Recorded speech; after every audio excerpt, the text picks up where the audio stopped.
Okay.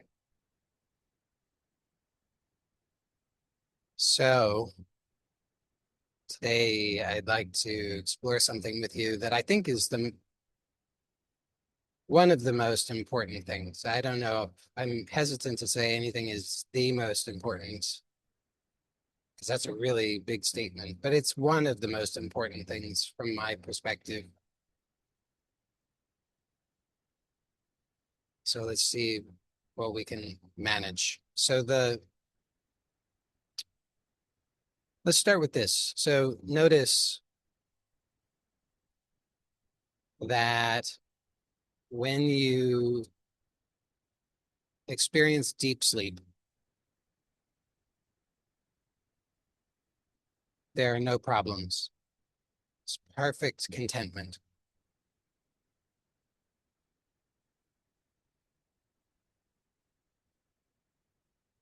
All the rest of the time, there's some kind of problem. Sometimes it's big problem, sometimes small problem. Sometimes it's such a small problem you say, I don't know. I'm not even sure there's quite a problem, but notice there's an agitation. It's always, let's put it that way. There's always an agitation, a sense of something's not quite right. Even if you say, oh, it's really, really good, then what happens? Then your mind says, oh, but I don't want to lose it. How can I keep it? So either you're seeking for improvement of some kind, or you're seeking to keep whatever improvement you perceive that you have. So seeking to have, to get, or seeking to keep. Other than deep sleep. Deep sleep's the one time when this problem isn't there. Now, the way that most of us have been conditioned, we believe, and we may not totally consciously believe this, but we certainly act as though we believe. You just observe your actual experience. We believe that somehow we need to get something in order to fix this problem. Or we think we need to get rid of something, right? So you either need to get something or you need to get rid of something in order to fix the problem. So now our mind is agitated, trying to identify exactly what is it that we need to either get or get rid of, and how we will get it or get rid of it, other than in deep sleep. Deep sleep, there's the only time this problem isn't there. But otherwise, the mind's always, it's always looking, it's always evaluating, how is this? Do I need to get more of something? Do I need to get rid of something? And what specifically do I need to get more of or get rid of? And how will I do it? Another variation on this, same basic idea, but a variation on this is I'm not safe. So the problem then that's identified is that I need to get more safety, or I need to get rid of whatever I perceive as making me not safe. Or you could say security. So safety, security, very similar ideas. But these are the basic neuroses, aren't they? I need more of something, I need less of something.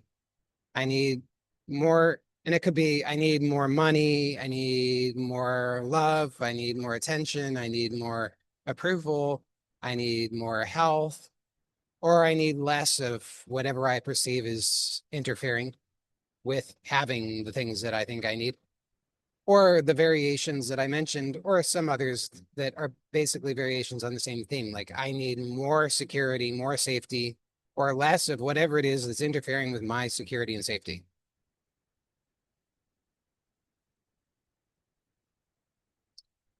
So the mind is agitated about this. And and the belief is if I could just finally once and for all figure it out, I'll eventually arrive at this place where it's perfect and I'll be able to maintain that. And then I'll finally be happy. Then I'll finally have whatever it is that I think I need. You use whatever word you want, peace, happiness, freedom, whatever, whatever, right? Um, but that's I'm proposing that's the basic problem. So and notice I'm proposing that this the way that we're seeking to solve the problem is in fact kind of the problem. But if we don't recognize that, then we keep trying to solve the problem, creating more of the problem.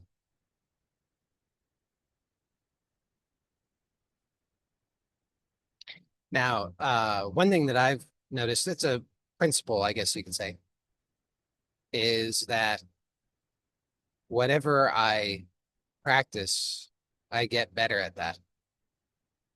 Or put another way, same basic idea, it's the law of attention. So whatever I put my attention on, I get more of that because that's where my energy is going. So it's the same principle. So think about it in your life, anything that you practice. So maybe you, maybe you learn to walk, you learn to talk, maybe you learn to ride a bicycle, maybe you learn to read, maybe you learn to write, maybe you learn to play a musical instrument. These things that you've learned, that you've practiced, the more you've practiced it, the better you've gotten at it, sort of. I mean, there's some nuance there because after a while, you're not really practicing so much as you're just mindlessly repeating. And then there can be what is that called? Like entropy. But in very simple terms, whatever you practice, you get better at it. Whatever you put your attention on, you get more of. So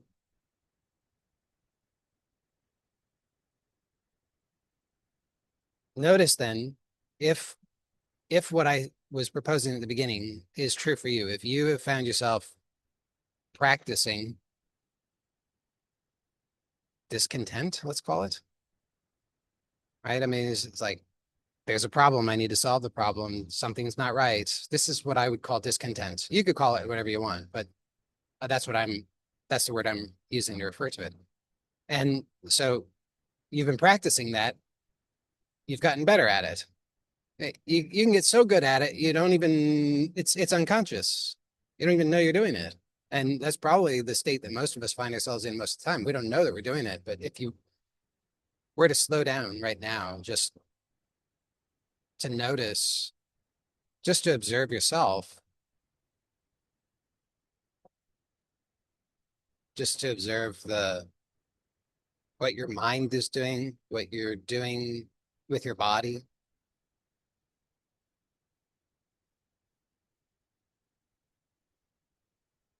Would you say you're practicing content or discontent? Are you practicing ease or dis-ease? So, but but again, one time when this is not the case, deep sleep. Now, some people will say, well, wait a second, I'm pretty sure that in deep sleep, my body's not completely relaxed. Yes, but you are, aren't you? I mean, as far as you know, as far as you know, your sense of reality, your sense of yourself in deep sleep, totally. I mean, you can't even say anything about it. That's how absolutely at ease, right? You can't even say anything. But the rest of the time, to varying degrees, maybe, I don't know what your experience is. I'm just proposing some things so you can take a look. But maybe you'll find most of the rest of the time, and maybe all of the rest of the time, you're practicing something else. You're practicing problem. You're practicing discontent. You're practicing being uptight, fearful.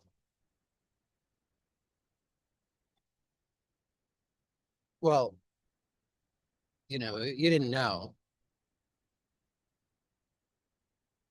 So my point in my intention in pointing this out is not to like shame you or cause you to feel bad or anything like that.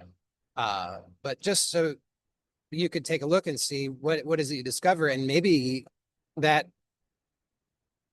that knowledge could be useful to you, because then when you're aware, you can make a choice. So if you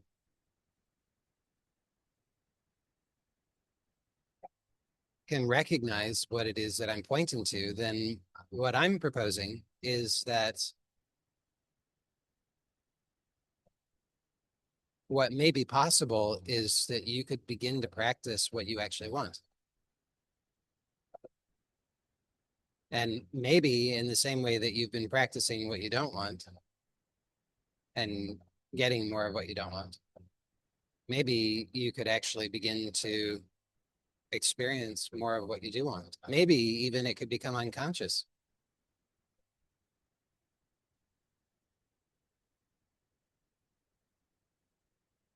And I don't know what you're experiencing right now as you are maybe possibly examining what your actual experience is. I have found that for myself, I've noticed some patterns, and I've talked with a lot of people, relatively a lot of people, about these kinds of things. And I've noticed some patterns that uh, come up in people's responses. So because there's similarity in what I notice in myself and what I hear from other people when exploring these, I think maybe it's a common thing. Uh, maybe what I experience might be similar to what you experience. So I'll share that. I notice that my mind starts to look for reasons why this is an insane idea, reasons why it's not safe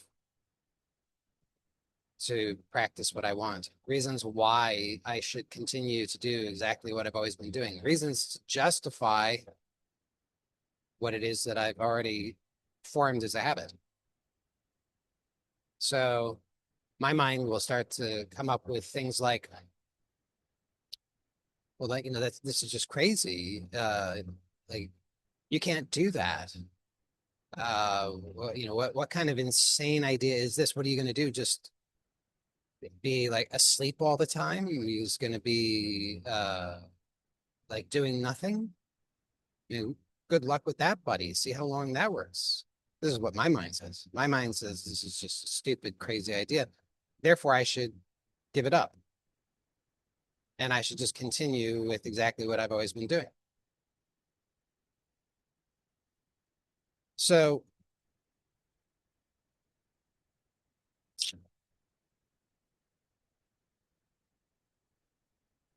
it seems like I've got a couple of options there. One is that I could uh,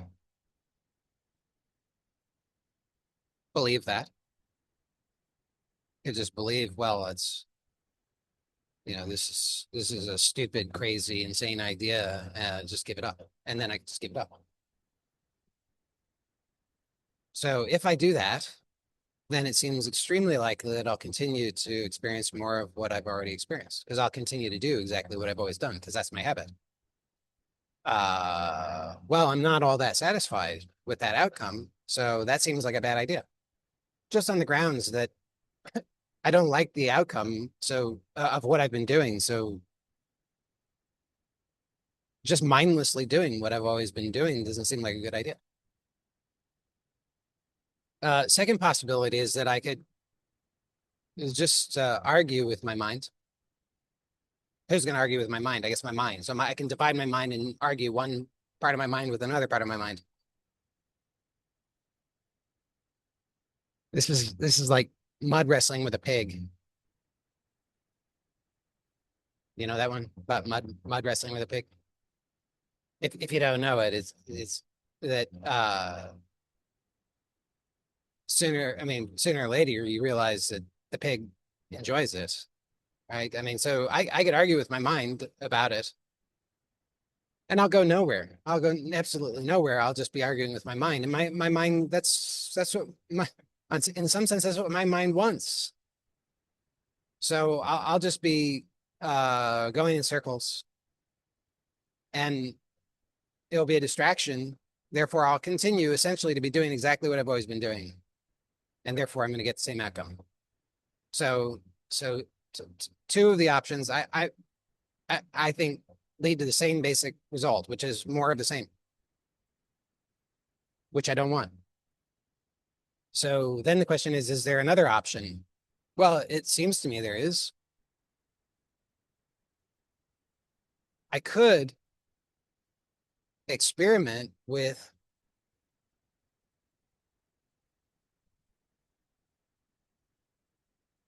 what actually happens if I practice what I want. I mean, it could be catastrophic, as was the first suggestion, right? I mean, the first suggestion of my mind is this is a stupid idea. It's going to be catastrophic. It's going to be a terrible disaster. Only bad things can come of this, which is hilarious because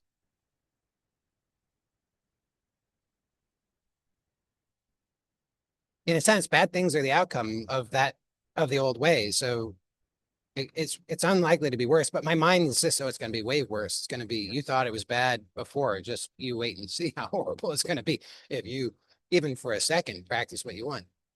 But uh, I don't know. It seems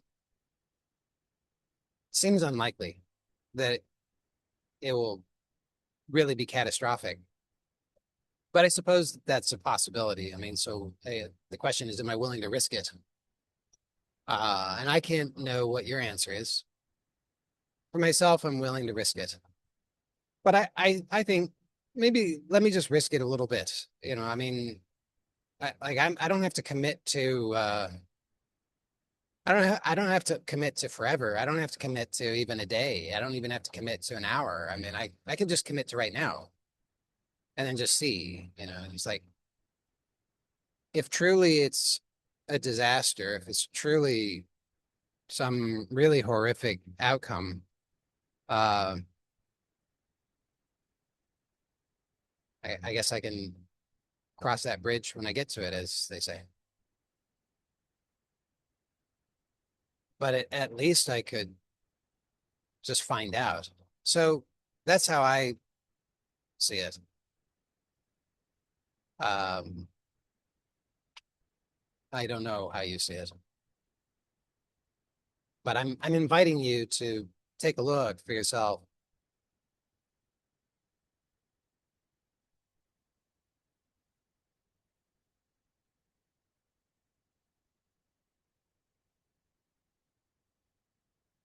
And if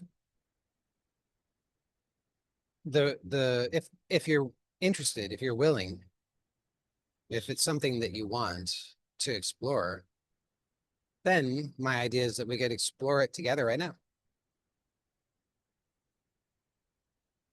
Why wait? I know sometimes that's the secret hope, you know. Oh, well, sure, I'll take some notes and then I'll do it later. That's what the mind sometimes says, right? Is oh, this is so interesting. Yes, yes, I'll take some notes. I'll consider it and then I'll file that away for consideration for later. But you know what comes to that, which is a whole lot of nothing. So what about now? So what would be required? Now, remember, this is totally optional. So you have to be willing to accept the responsibility for your own life and your own choices. This is on you, you know, that you get to decide, as is always the case. So if you want, if you'd like to, then we could start to explore it together now. So what would be required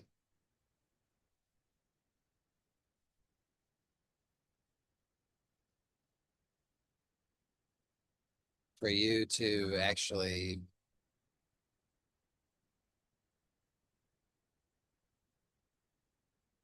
practice what it is that you want now?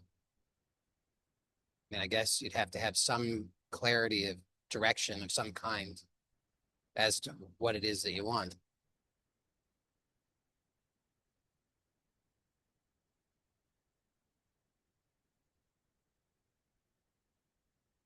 And obviously, I can't know what you want, although I have some suspicions.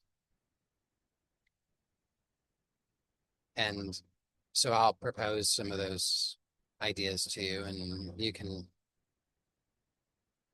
take a look for yourself and see if any of it is true for you, or if it might be true, it might be worth exploring. So, of course, sometimes for some of us, our mind will go to the things that the conditions that we think we need in order to have what we want. So we can mistake the conditions for what we want. We can think, ah, yes, I know what I want. I want $1 million. I want the whatever material things. I want the all the people to love me and adore me and so forth. Um, my my proposal with that is uh, that those are the conditions. And again, I don't know what's true for you, so you have to look for yourself and find out. And because I could be totally wrong. I don't think I'm wrong. That's why I'm proposing this, but I could be wrong. But I'm going to share with you the reasoning why I believe this. So the whatever the conditions are that your mind sometimes says you want,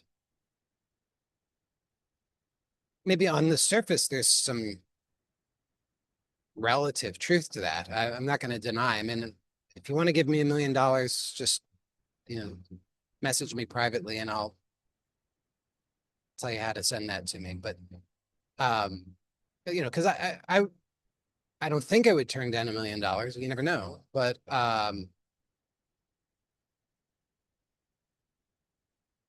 because it sounds nice.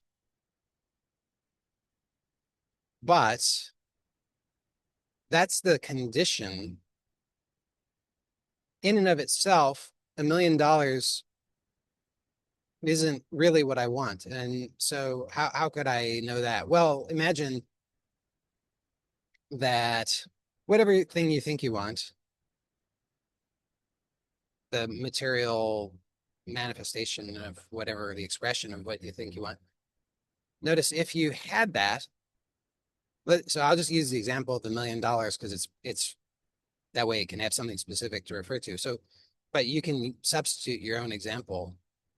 But let's say I have $1 million, so I get the $1 million, and I think, finally I've satisfied this thing that I want.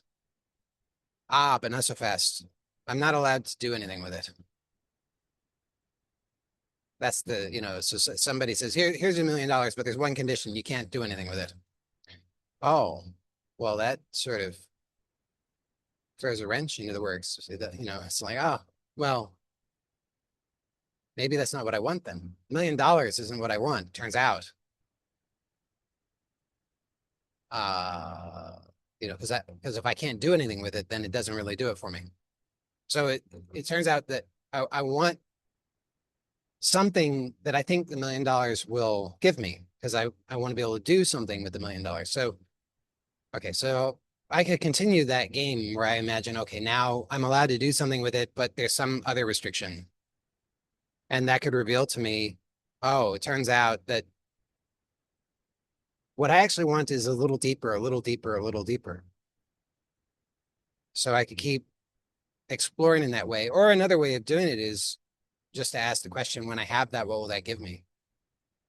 So if I have $1 million, what will that give me? Peace of mind. I don't know, I don't know what your thing is, but $1 million, I'd have peace of mind.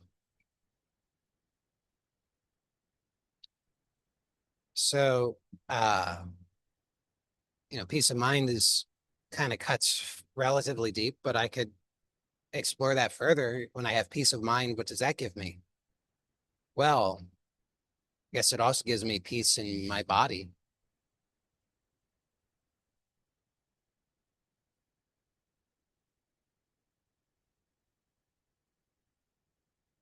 So I'm inviting you to explore for yourself.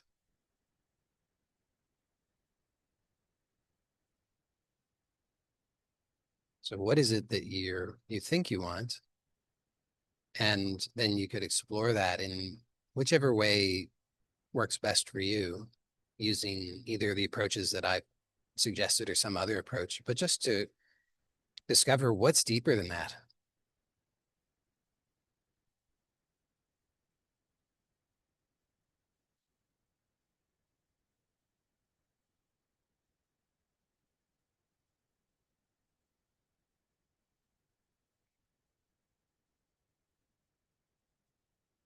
I think if I explore even deeper, when I have that peace of mind, peace of body, what's that give me? Then I feel like that, then I'm really present. Then there's presence.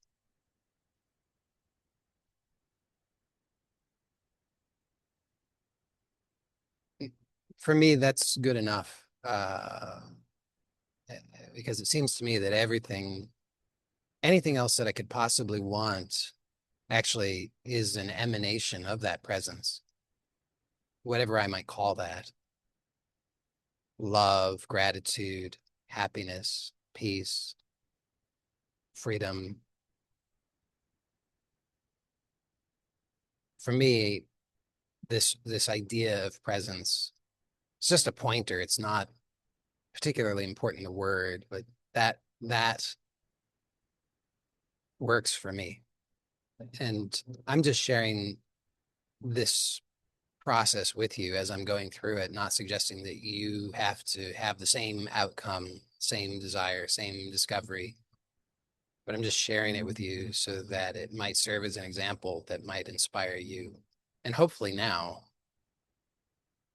to inquire directly for yourself to find out what is it you want.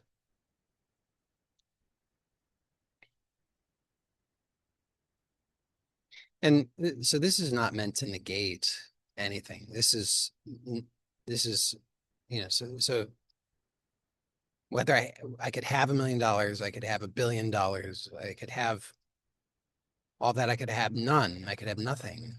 Uh, and what it is that I'm really wanting, what I'm using this word presence, is available. So it's available independent of the conditions. So it doesn't mean that I could not have the $1 million. It it's independent of that. And I'm pointing this out just because I know sometimes the people's minds will become fearful. They'll say, wait a second, are you trying to trick me? Trying to take away my $1 million? You trying to take away my loving relationship? You trying to take away my house? You trying to take away my six-pack abs? Don't try to take away anything from me. And I'm just saying, no, it's not trying to take anything away. It's just revealing what is it that's deeper than that. So that you could actually have what you want truly at a deeper level, independent of whatever the conditions and circumstances are. Then if you have the $1 million, the six-pack abs, the vacation home, the loving relationship, or you don't, either way, you have what it is you truly want. So this is just a deeper level exploration. It's not in any way meant to take away from anything, to take anything away from you. It's not a trick in any way.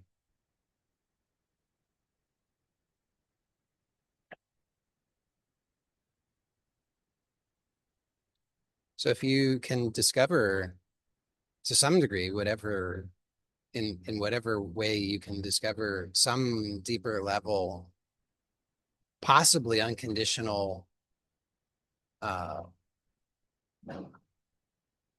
fulfillment that you're really looking for. And again, I'm inviting you to inquire now. If you can discover that now, or you can glimpse that now,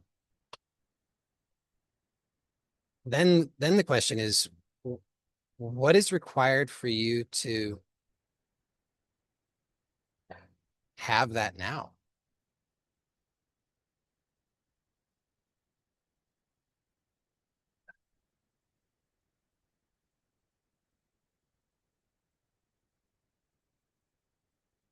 So that's a question that you could actually put to yourself now if you're willing and interested. What is required for you to have that now?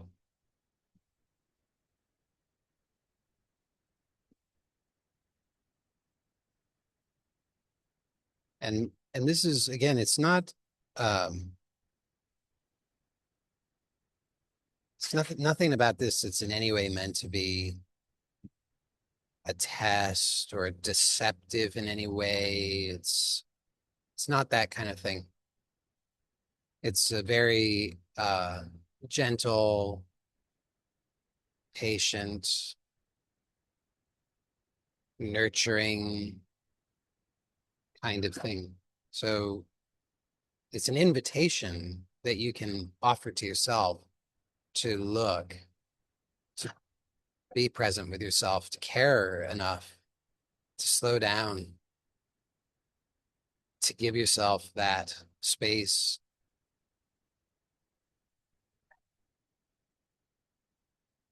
So maybe you come up with an answer. Maybe you don't come up with an answer, but either way, could you just continue to look? Could you just continue to pose the question and be open and receptive to what you discover now?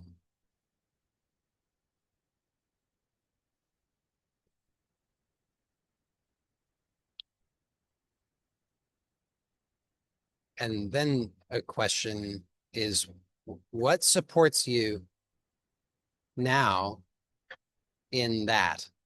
What supports you in remaining open, curious, patient, loving,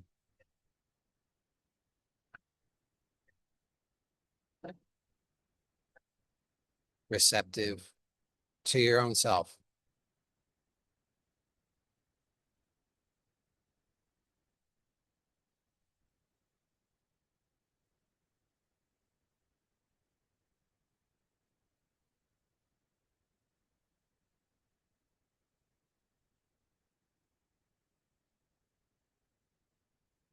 And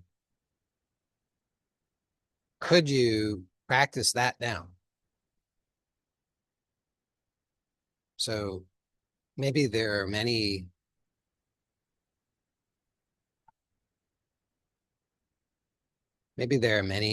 answers to that. And or maybe there's not. Maybe there's only one answer. I don't know. If you find many answers, then uh, perhaps you could just choose one and notice, can you practice that now? So to give an example of what I'm talking about, let's say that I have discovered, at least for now, and it could change over time, but maybe I've discovered now that what I'm looking for, what I really want is presence.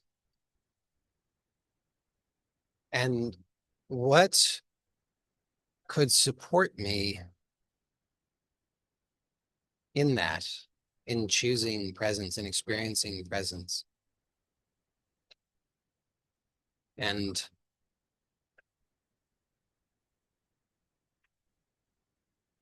one thing that comes to mind, well, now a bunch of things come to mind. I could say trust, patience, letting go, openness, flow, spaciousness. And then let's say I choose just one of those things, just to have one thing that I could bring my specific focus to. Um, I'll just choose letting go. And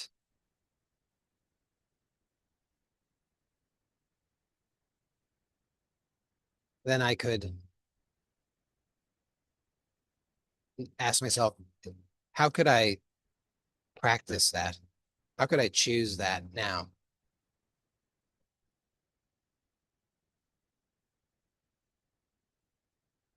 And there's no one right answer to any of these things. I'm just going through this as a demonstration of what I'm talking about so that you have an idea. As a demonstration, it's not meant to be that you should do it exactly this way, but just one demonstration so that might give you some inspiration, something like that. Uh, so maybe in this moment, I think I could practice this by just noticing one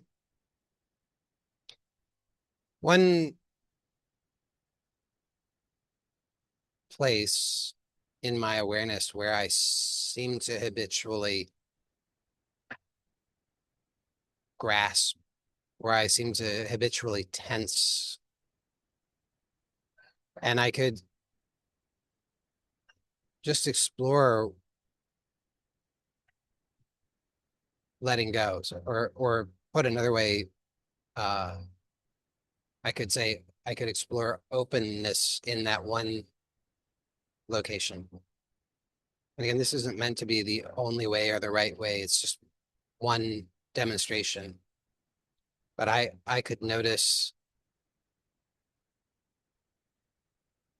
just one area, one location. So maybe it's in the in my what I would think of as my forehead, and I could just explore the possibility of letting go.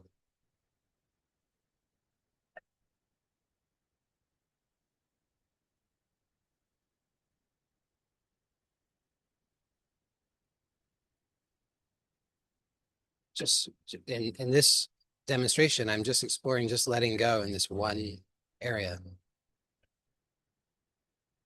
And I'm not attempting to be perfect in it. I'm just exploring it, just practicing. So I'm not demanding any particular outcome. I'm not demanding that I should have any particular experience. I'm just exploring and practicing this skill that I believe could be supportive for me in experiencing what it is that I want now.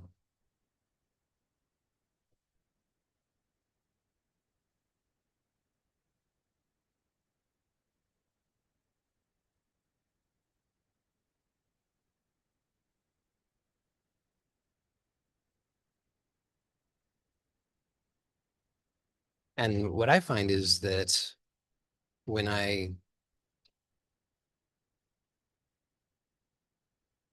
when I choose in this way,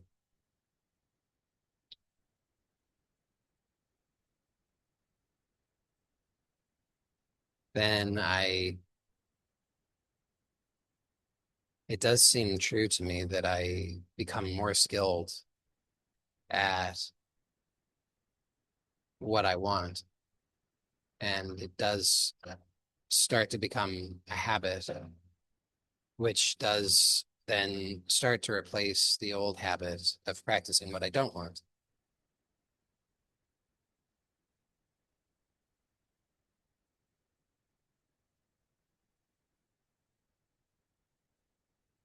And then whenever I notice that I'm practicing what I don't want, that can be a reminder to choose to practice what I do want.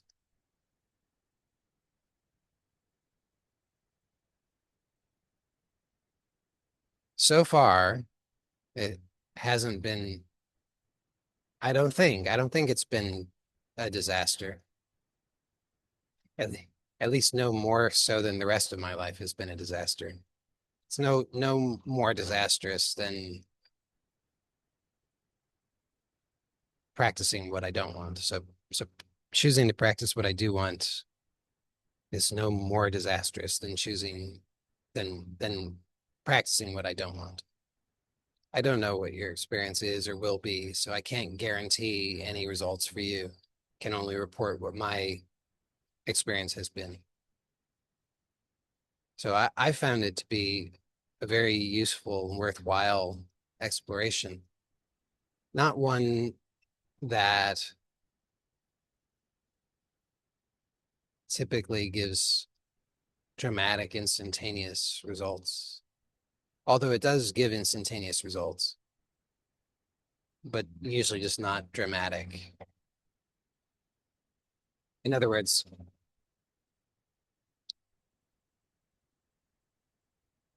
if I'm in the habit of practicing discontent and then I choose in the way that I demonstrated, and I'm practicing something very practical and simple, like just noticing one location and the my ability to let go, then I do experience immediate results. I mean, there's no question about it. I do experience something subjectively. There's some subjective experience being had as a result of that, and it is immediate. But it's I can't think of a time, not to say it couldn't happen, but I can't personally think of a time when I chose in this way and I had immediate dramatic transformation where I immediately shifted from feeling very agitated and uncomfortable and stressed and uptight and worried and anxious and fearful and so forth to feeling uh totally at ease as though I was in deep sleep. I can't think of a time when that happened. It's not to say that it couldn't happen or it hasn't happened. I just can't remember any such instance. So if you're looking for that kind of thing, maybe this isn't for you. On the other hand, I know that I was looking for that kind of thing for a really long time and I never got it. And I was meanwhile practicing what I didn't want and I was getting better and better at what I didn't want so that pretty much from morning to night, I was in a very, I was achieving what I didn't want at a very high level. I mean, it was spectacular how good I was at unconsciously producing exactly what I didn't want. That's how much I had practiced, how skillful I'd become at it. And I was like, this sucks. uh, so I decided that holding out for that instantaneous dramatic transformation didn't seem to be working well. If I wanted an improvement, it was seemed to be working really well for making things worse. But since it did not seem to be producing positive results, I decided that it would be a wise thing for me to take a different approach, which is what this approach that I've suggested today is. It's a different approach. It's the this is the get rich slow approach instead of get rich quick. It's get rich slow.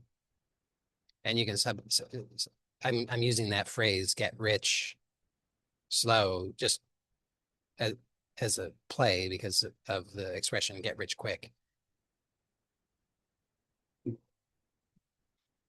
But you could understand that in a much broader sense. It's not just about money, finances, but it's about the the real wealth of fulfillment, the wealth of what it is that you truly want. So having that clarity of what it is that you want and a direction and knowledge of your own empowerment in regard to that, rather than just hoping, wishing, praying, that you actually have the ability to choose moment to moment. So again, it doesn't, there's no guarantee or promise whatsoever here of this like instantaneous thing that's going to be, the overnight success or the overnight rags to riches kind of story. It could happen, but that's not, I'm making no promise of any such thing. I have just found that this slow and steady approach does give results, even if not nearly as fast or dramatic as one might have hoped for. So that's what I wanted to share. Hopefully, hopefully I hopefully I got the idea across in a way that you can make use of. For those who are here live, if you've got anything that you'd like to explore further, if you've got questions, feel free to put those in the chat and I'll take some time to go through those. For those who will watch this on YouTube, if you don't yet have access to the Real Transformation Guide that I make available for free on my website, I encourage you to get access to it, and I'll put the link in the description so that you can get that. And that is, as I said, it's free. And that includes 5 of the key points that I have personally found that are powerful contributors to real transformation. And these are things that are available to everybody. They don't have, you don't have to have any kind of special tools or advanced knowledge about anything. You just have to be human, maybe. I think being human is probably helpful in this regard. I can't vouch for non-humans, but I think if you're human, this will work. It's available for you. Uh, Things that you can work with that are just available to you at all times. You walk around with them, so you don't need to buy anything. You don't need to go anywhere. You can access these tools and powers that are inherent within you at any time. And so that's what the Real Transformation Guide covers. Again, I'll put the link in the description. Let me just take a look in the chat and see if there's anything here.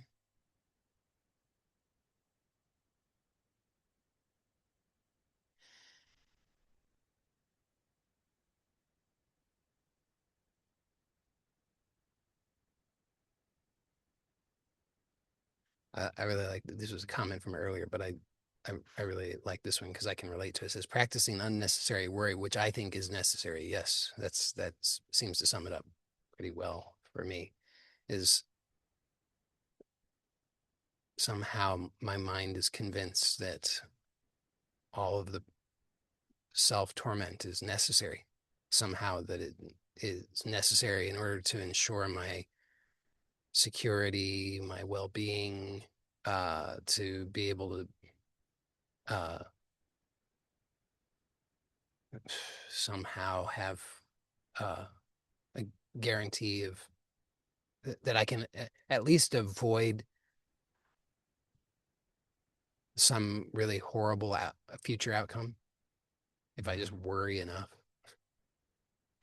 If I just torment myself enough by practicing exactly what I don't want, somehow that's going to help me to avert terrible things in the future. But when I really, really look at it, it's, it's crazy. It's, that's seems to be the case to me.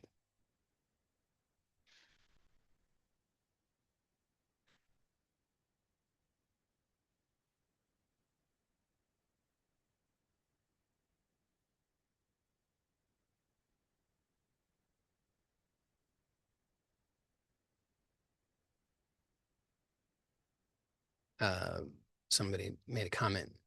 I think this is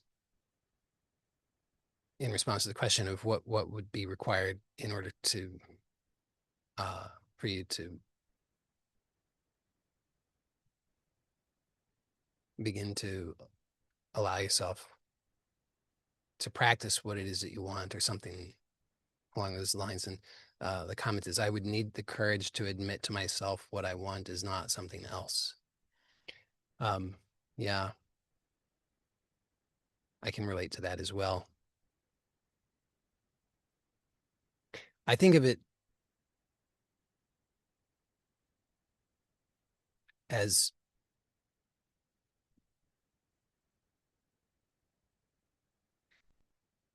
I don't know what the right word is. You use the word courage, and I certainly don't know what your experience is. So that could be absolutely spot on for you. For me, I would be tempted to call it intelligence. I could call it maybe wisdom. There's some for me, it's somehow, uh,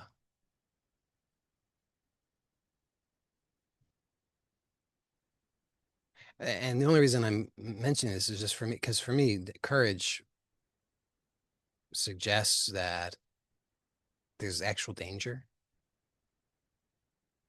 like that, that if I that I'm in a dangerous situation, and I would need courage if I'm in a dangerous situation. Maybe, I mean, not always, but maybe courage would be necessary for me to take some action when I'm afraid.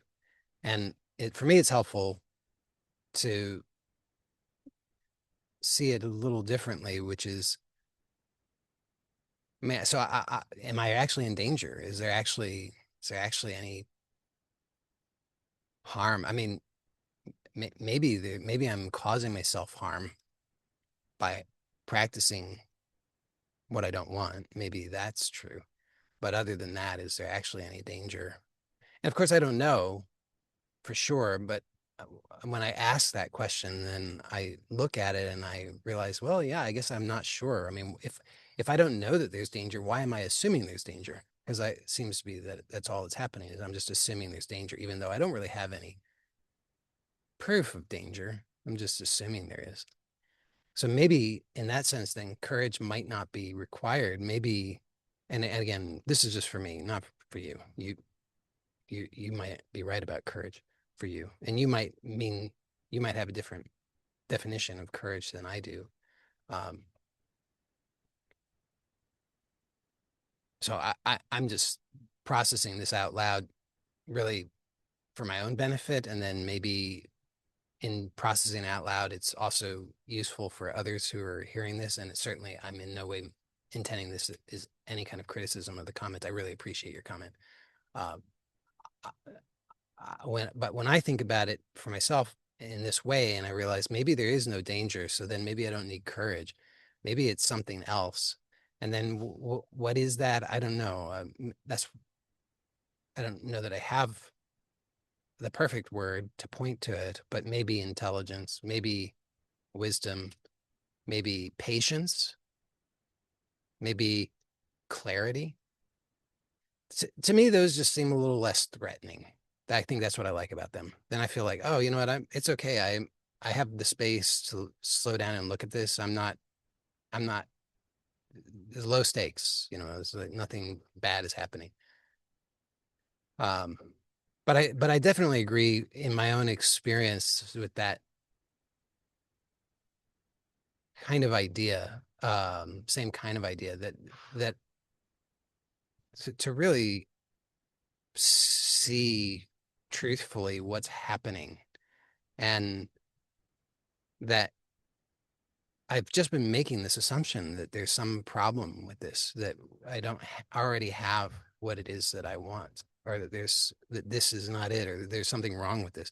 That was just an assumption. I don't really know that that's true, but I was making that assumption unconsciously, and that was the the essential ingredient for my self harm. Is that I'm assuming something's wrong, something's wrong, something's not right. I'm missing something.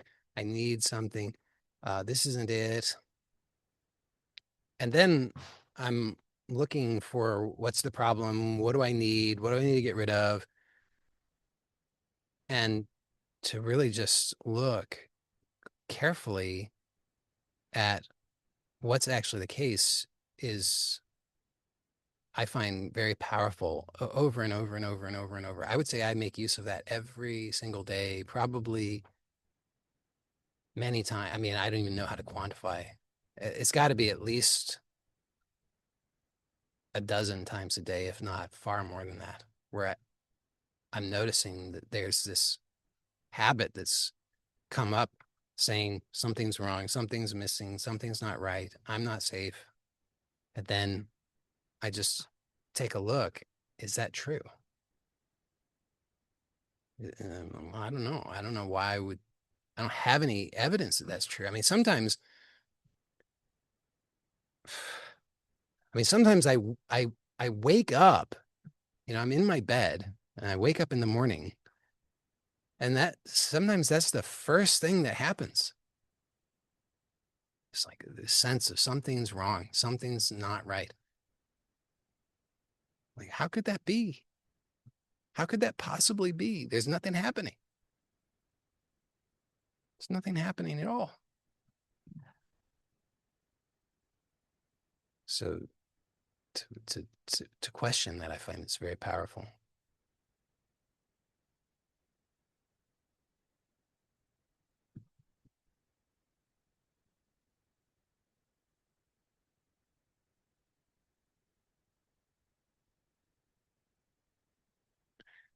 Question here that says, is there any way to make it easier to put my attention on what I want? Um, Good question. Any way to make it easier? Well, so I like uh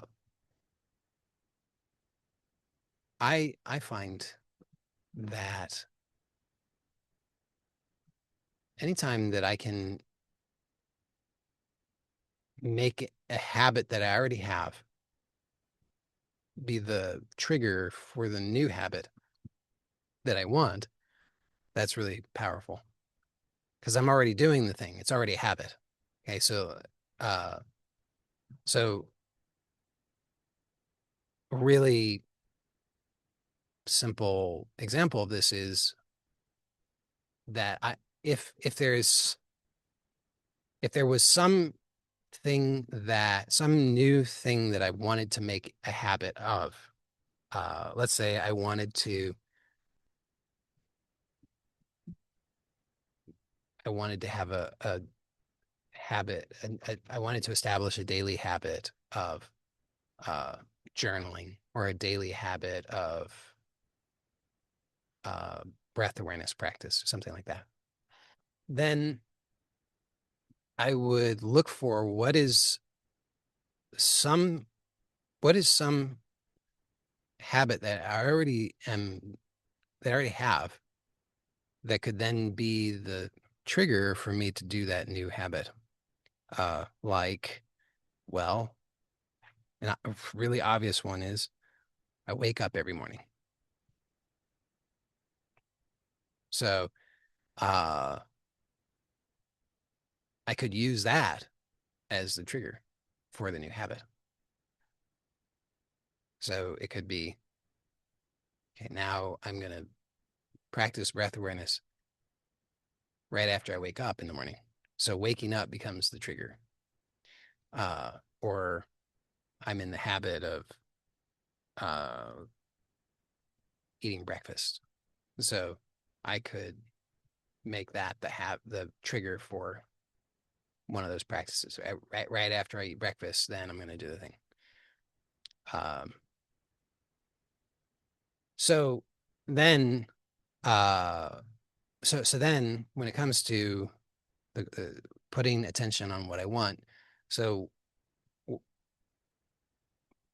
if I've noticed that I'm in the habit of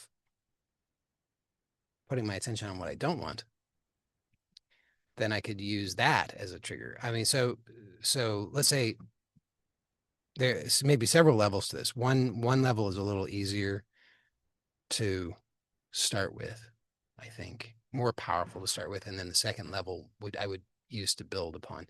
So the first level would be just try to do it once a day. I mean, the thing is that uh the daily rhythm is so powerful, it's so well established. I mean, it's like pretty much everything is more or less entrained to the daily cycle.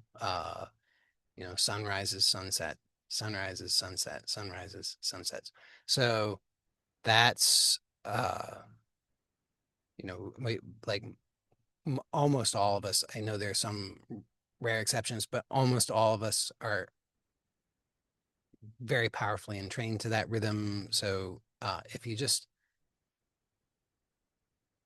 slot something in daily, especially if you do it at the same time every day, that's a really powerful way to establish something.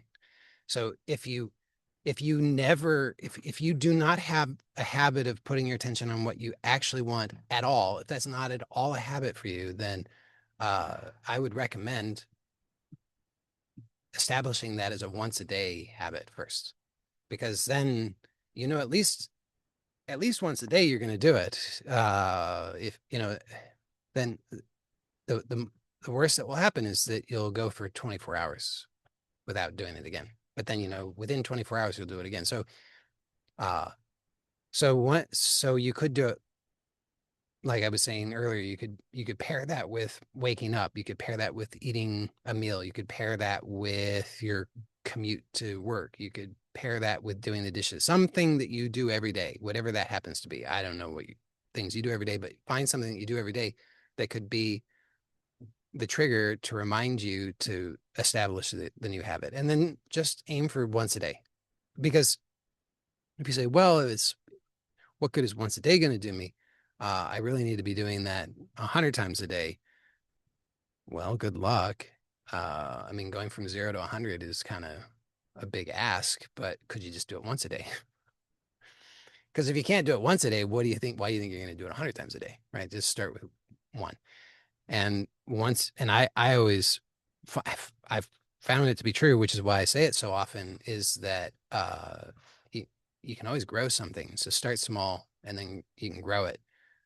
But it's very difficult to try to go from 0 to 100. So once a day, and don't discount the power of it.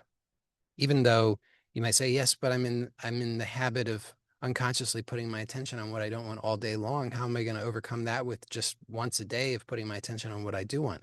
Fair, but uh, there is also something to be said about the power of a conscious activity versus unconscious.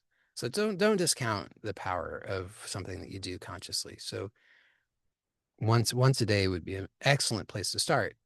That's level one. Level two would be then uh, to then also start to use some trigger that is happening more frequently, uh, and pair the habit with that as well. So level one, though, is to establish it once a day, because I really have found that if I don't do that much, then it's not going to happen. It's very unlikely to happen.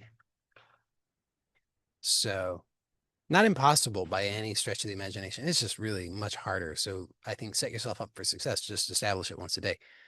Then level two would be find the habit that you do many times a day, and start to establish that as the trigger for the new habit.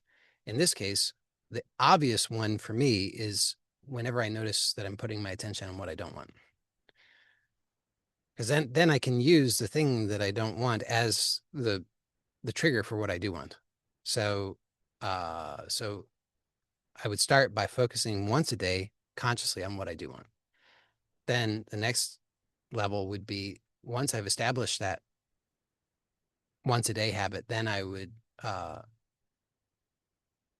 let's say challenge myself to be aware of when I'm putting my attention on what I don't want, and then to use that as the trigger to put my attention on what I do want. And I would then also, once because I would have established the once a day habit of putting my attention on what I do want, then I would also start to utilize that as a brief check-in just to review, okay, over the last 24 hours,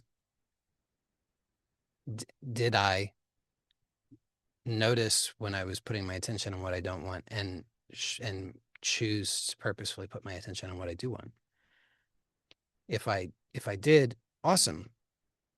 If I didn't, also awesome that I at least now I'm aware of that, and that gives me the ability to choose newly for the next 24 hours. So just having that once a day check-in in regard to that will prime me so that I'm more likely to be aware over the next 24 hours. So that's how I would approach it.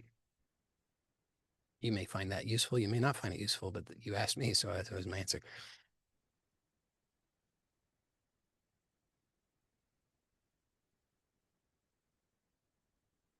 Somebody wrote a comment. This is the fear of future regret is the cause of present worry. Yeah, I think it's a very elegant, much more elegant way of expressing something I was trying to express. So thank you for that. uh,